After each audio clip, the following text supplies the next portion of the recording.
Where are you? There you are. Hi. It says Bradley. That's funny. Wonder what says that.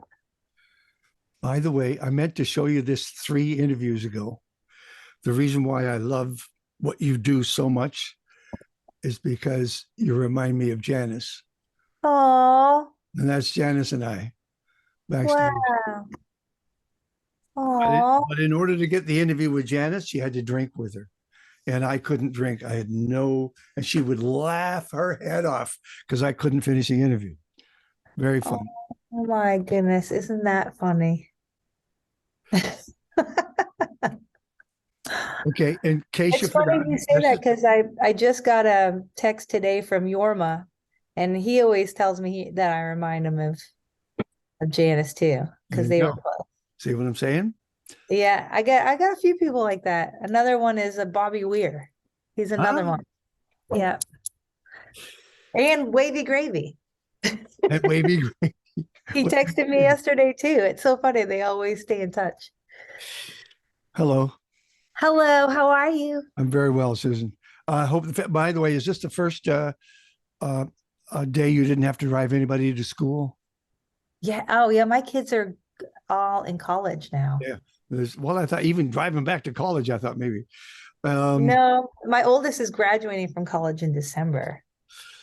And well, my baby, she's down in Orlando, but she's in school still. well done, well done, well done. Nice to see you, and I hope you're well. Thank you. Um, let's get caught up so then we can talk about Just Won't Burn. Okay. I'm thrilled that it's out there. Um, I applauded December the 8th, the Smithsonian Institute, you and Dave Grohl and Gloria and Emilio Estevan got the distinguished kind of award for areas of interest to the institution. American traditions dedicated their life to doing good. Um, did this come as a surprise? How did you feel Yeah, about this? it was a huge surprise. I felt incredibly honored. I thought that they had the wrong person.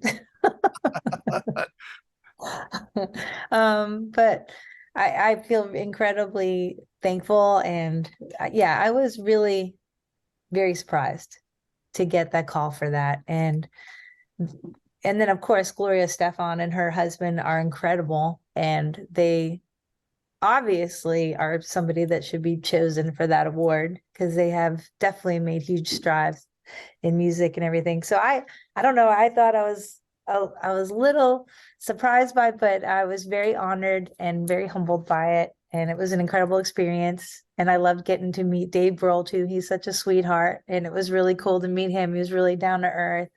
Him and his wife were both lovely. So yeah, the experience was mind blowing. I was only sad my parents couldn't come because I think my mom was getting a surgery at the time and or one of them, they just for whatever reason they couldn't make it. So that was hard, but it was very exciting. I My mean, son did get to come. One of my kids made it. I don't know if you think back to the clubs that you played where no one knew who you were. You were just getting started, and there might have been 12 people in the damn room. You think about where you came from to get to that moment. It's pretty cool. Yeah, I still feel like I'm still back then. Sometimes I forget, where we've been and how we've gotten to where we are sometimes. It's all very humbling and at the same time it's really a lot of fun. I really am thankful that we get to play music for a living and that we get to do this Oh. job, if you call it a job, but it's awesome. And so um pretty blown away by that whole experience and But just really, in the cold light of day, the music business, the entertainment business can eat its young. It's a nasty, nasty. It can be incredibly heartbreaking. You've made it human, which is a talent in itself. that's amazing. Um, I guess so. I mean, I feel like it's a very human thing. I mean, music is very human. It really pulls us all together and it helps us work through our emotions and helps us deal with the things in the world too, having that creative outlet and having that intimacy with the audiences, and feeling people. So it's a really very beautiful situation for both sides. I feel like, music is healing, and we need that in this world. And with everything we've gone through in the last 3 or 4 years, we especially need it. And people know we need each other after having that pandemic. We need each other. It's important. And it comes past the floodlights too, doesn't it? It spills onto the stage. They pull you along as much as you pull them along. That's Absolutely. Absolutely. We pull each other along. Just won't burn. When the album came, do you remember the day the album came out 25 years ago? How excited, how nervous, did you know could you feel something coming? I really couldn't. I think I was just so caught up in working nonstop and just being busy. And, but it's hard to remember exactly. That was a long time ago, 25 years ago. It's hard to remember exactly where I was and what I was doing. But I do remember making the record. And I do remember it starting to sell really well. And I remember getting some good feedback from the label saying, wow, this seems to be going pretty well. And then all of a sudden, about 6 months after it came out, then there was a lot of talk. And I was like, why, what's going on? And they're like, well, yeah, we were really excited to hopefully sell 60,000 records, but we had sold, they had sold 600,000 at that point, which was really unheard of for a blues artist, never mind for totally. any artist. Totally. So it was very exciting. And I don't even know how that happened, but I think it was really right at the tail end of when the record industry and the music industry were in a different format than they are now. Yeah. Radio was very different back then. And there were still mom and pop record stores you could still go to and go shopping at Tower Records and all these places. Yeah. But then all of a sudden, once it became digital, everything really changed. And I think for the worse, personally, but that's me. I'm old school. I like analog. I like records and things you can go and look at and figure out who's on the record. I don't like digital because you can't, you don't feel like you're as in touch with it. You don't feel like. Yeah, that's the first thing I want to know. Who's in the studio with her? Yeah, where did they record this, and where, with who, and how? And yeah, you miss a lot of that personal connection with the bands and the musicians and the artists. So yeah, I feel like things have changed a lot since those days. So I feel like I was really lucky that I had success when I did. It was sort of the very tail end of when things were in that same format of music, but I feel really lucky that I get to still do it for a living. So you won a Grammy nomination for Best New Artist for that album, first of 5 nominations. It might have screwed up. I don't know. I was thinking or 6 or 7 now. I think it's 6. I don't know. What would have happened had you won that? That would have been just, by the way, while we're at that moment, the best musical moment that's happened, I think, in the last short span was the moment when Bonnie Raitt won those 3 Grammys. And she was surrounded by perfume and hair and boas and strings and bands and attitude. She came out with a guitar and she sang a song. How about that? Well, Bonnie, she's a classic and she's an amazing artist. And it's so funny that she won a Grammy last year. And in the UK, they're like, this unknown blues artist. I'm like, what? How is she unknown? Like, what planet have you been on, people, first off? But second off, I mean, artists like Bonnie, she can cross so many genres, and she really can connect with so many people. But just her sound alone is just so classic and beautiful, and she's a great storyteller, and she got a gorgeous voice, and she's a beautiful person, and she talks normal. She's just down to earth. She is normal. Yes. So people like her because she's amazing and she's a beautiful person. We agree that she's an incredible person, an amazing artist, but I just love the fact that someone singing a song and playing a guitar commanded that stage. Yeah. And didn't need all the filigree. Didn't need all that. She doesn't need the dancers and the lights and the hoopla. No, it's about music. And see, that's the thing too. When it came to the Grammys, even from when I got that first nomination till my last one, it has changed so much, you know, just like what you're saying, a lot of it is more the look of it. And, you know, that was one reason I never really made videos early on, because I didn't want to give in to the idea that music is video, that it's, you know, that it's visual. It should be visual in your mind, but not visual literally, if that makes sense. You know, I feel like, you know, there's so much put on that instead of put on the music, like On what the you're music. saying, her walking out and just playing with a guitar and Yep. singing and captivating everybody. Yep. Now that's a beautiful gift. It really is. Just Won't Burn. You got your master's back. What did you have problems with control over your career when you were just started? Yeah, of course. I mean, I had support on some level, and I was with an indie label. The thing that was really hard for me was when I was really busy, you know, and I wasn't thinking clearly, and they had offered me actually some stock in the label at the time, as well as the North Mississippi All Stars, who are also on my label. And the two of us should have jumped on that and done that. And because we didn't, we both kind of got screwed.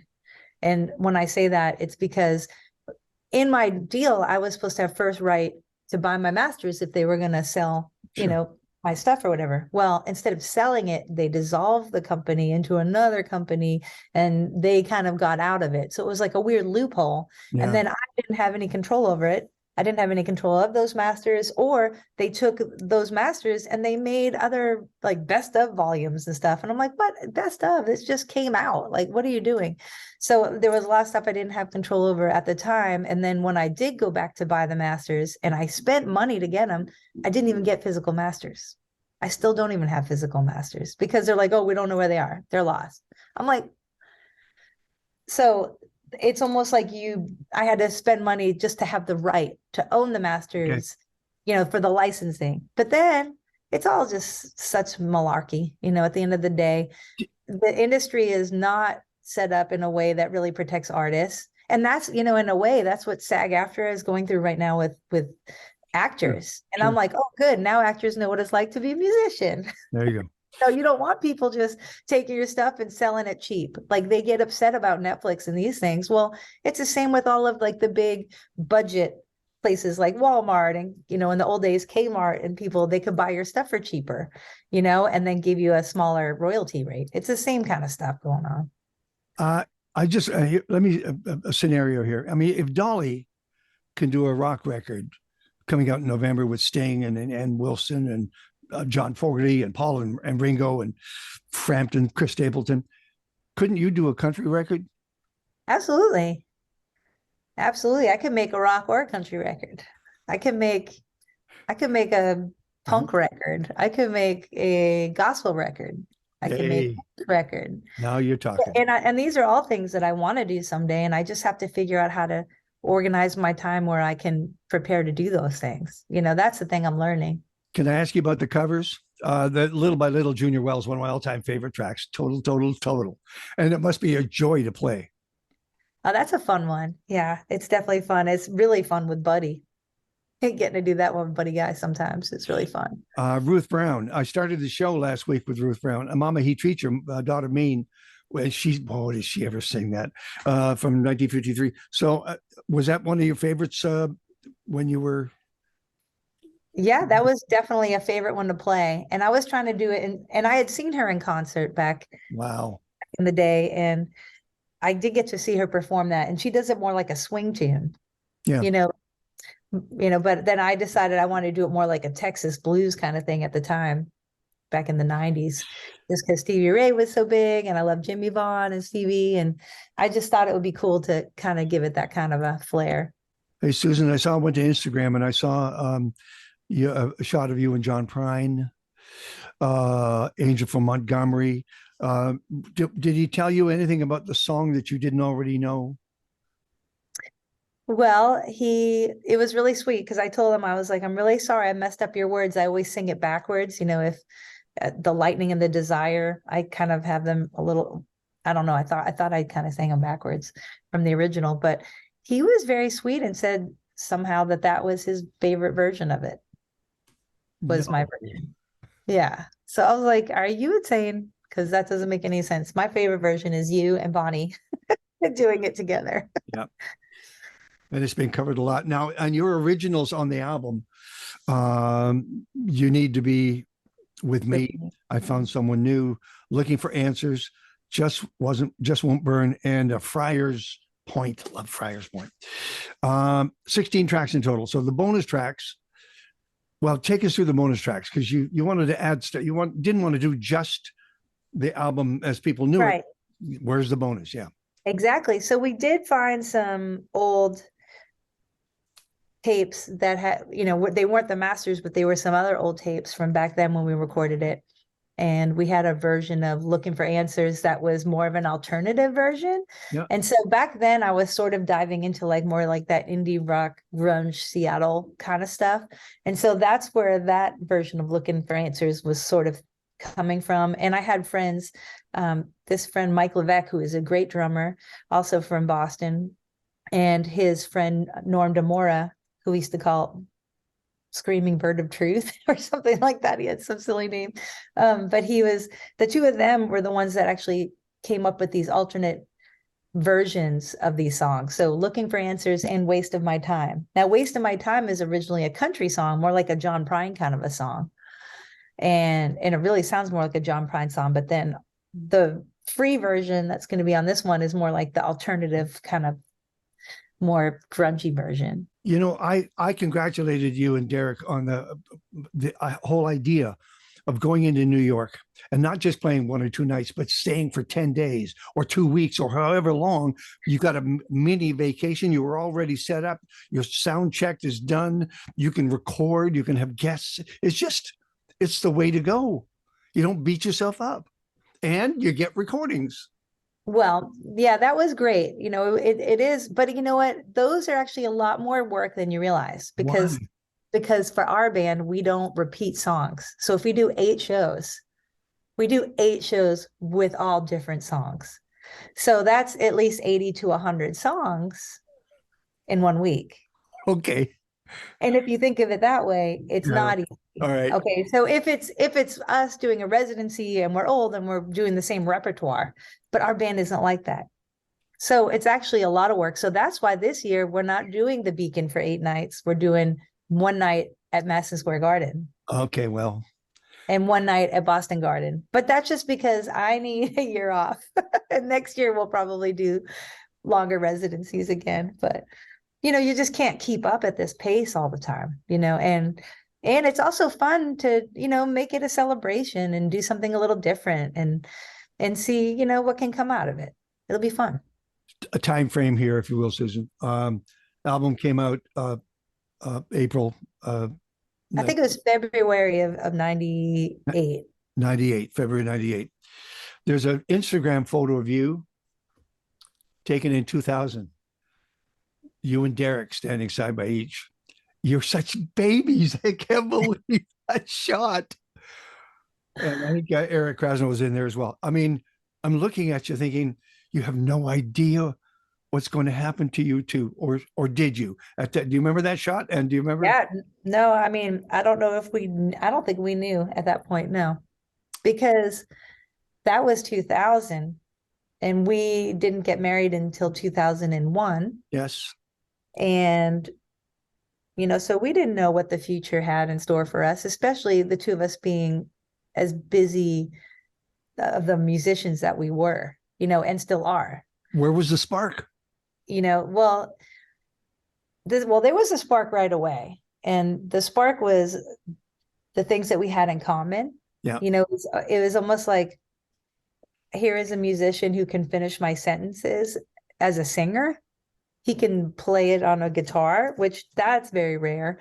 And he had a lot of music that I really was pretty blown away by, that he was listening to, and he liked some of the stuff I was listening to. So we both had blues and gospel and a lot of the, similar artists in common that we enjoyed, but also something that's very rare for musicians is we both love sports.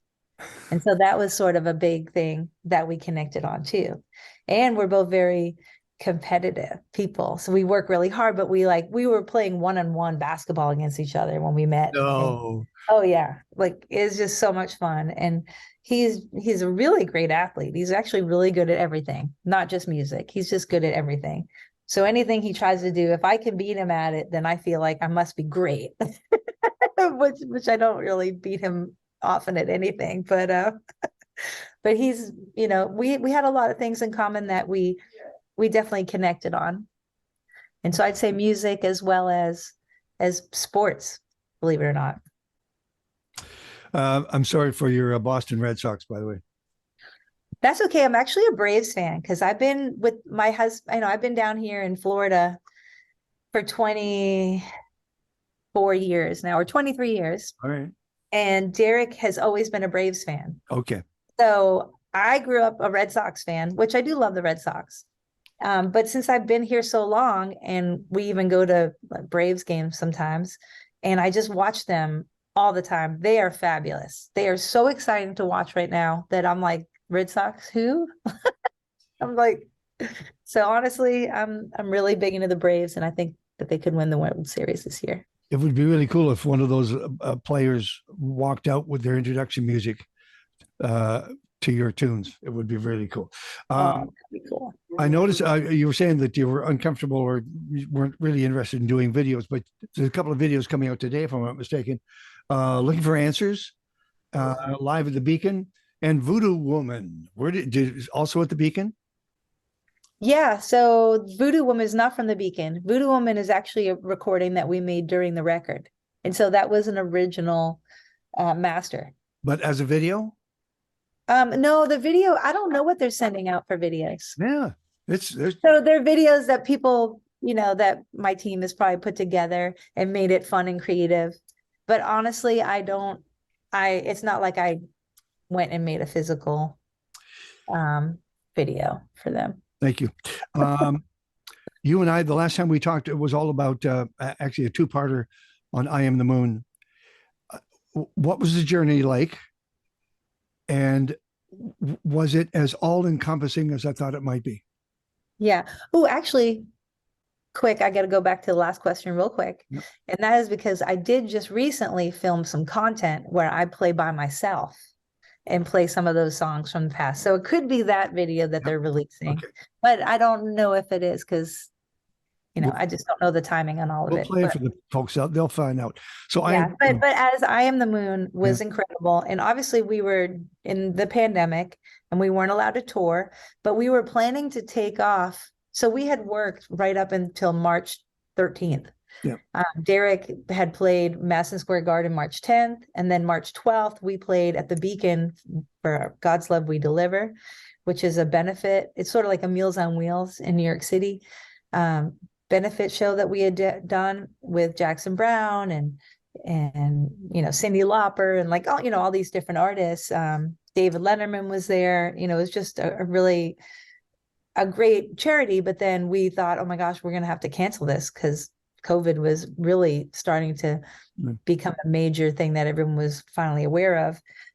So on the 13th of March, we flew home. And then when we got home, we were on the phone talking with our band and talking with Mike Madison about touring and about how we weren't going to be doing that and how, maybe we should dive into, writing, let's keep up, let's Zoom like you and I are right now, like with some of the band, and let's just keep the conversation going. And instead of, not doing anything, like let's stay busy, keep our minds busy, keep our creativity going. And so it was Mike's idea. He had been listening back to the record we had just made, which was the whole cover live record of Layla that we made with Trey Anastasia and our band, as well as some guests, which was the entire Eric Clapton, Derek and the Dominoes Layla record. Well, once he started really, that he's a Harvard grad and something about him, he just has to go in and look at, maybe the storyline or what point of view is this? And he was like, well, all of these songs are really coming from one point of view. Like, what if we dive into the original poem, Layla Majnun, who, is sort of the Romeo and Juliet kind of poem from the 12th century. And we basically all dove in, and he had us all read it and try to use it as inspiration to think of it as like, what about Layla, or what about somebody else's view of what was going on? And then you And took that and converted all of us to that same storyline and the music. And what a journey that was. It took forever. yeah, It took a long time to actually unfold the way it did. I want to ask you about before I forget, tours. Tedeschi Trucks. Um, will we see any Canadian dates? Any talk about a Canadian date? there is talk about Canadian days. Well, we just played Toronto recently, and that was fabulous. Yeah. And I'll tell you, the people were awesome. And I do think that there is talk. I think possibly for next year. I don't know yet, because as I'm looking here, I don't have those dates. Nothing is solid, but there's definitely talk about it. So I can see us coming back up to Canada for sure. Do you have any other solo wild tracks that you might put together as a follow up? I do have some other old fun tracks that I could possibly do as a follow up. Do you have a Pine Top Perkins recording? Yes, I am on a Pine Top record. All right. Yep, I'm on a Pine Top record. I'm on a Little Milton record. I'm on the John Prine record. I'm on the Willie Nelson record. So I definitely have been guests on some of my favorite people out there and have recorded with them. So I would like to figure out what kind of record I'm going to do next. I don't know if it's going to be with this band and that'll happen next, or if I need to get on it and do one of these fun kind of, a country record, like you were saying. I've been thinking for years, my grandfather wanted me to do a country record. And recently it just keeps coming up. And I think it's going to be time. I need to just put my head together and just like get it straight and like get some ideas and just do it and book it, because that would be fabulous. And I'm rapidly running out of time, but I need to know about Tedeschi Trucks music plans. What have you recorded? Have you had time to record and write? Yeah, so no, Tedeschi Trucks Band has been busy working. We have been working nonstop, and we actually are getting ready to go out this weekend. We have a show in Wilmington, North Carolina, and then we play 2 shows on the Outlook Live Tour with Willie Nelson. And then we have our garden parties, which are going to be at the end of the month in September. And we'll be doing Madison Square Garden and Boston Garden. Both of those. September 27th is Boston Garden, and September 29th will be Madison Square. And then in October, we're going to be playing in Japan for a short period of time, and then come back to the States and do a couple of private stuff with what we call our fireside lineup, which is basically the core of the band. It's not the entire 12-piece, but it's more about 7-piece.